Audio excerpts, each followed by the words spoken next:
How to change name in Google Meet. So hello guys, welcome back to my YouTube channel. In this quick tutorial I'll be showing you how you can change name in Google Meet. So first thing, just head over to your Google Meet application and just click on your new Google Meet link or existing one. So now you just have to click on join button over here. Since I don't have any person to share to, I will be just clicking on this join button just like this, and you can also do the same for you. If you have any person, you can click on it.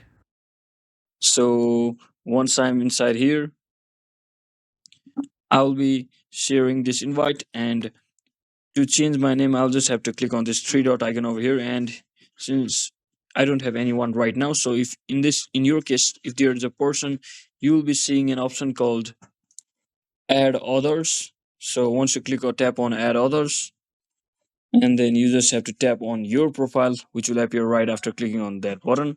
And then you just have to head over to your Gmail and just click on this Gmail account profile over here, and just tap on this Google account option, which will take you to this information section. Just tap on personal info from over here and just click on name and change your name from over here.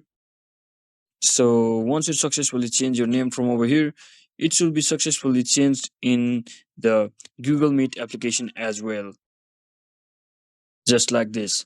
So I hope this video was helpful guys. If it was, don't forget to like and subscribe to channel. See you on the next one.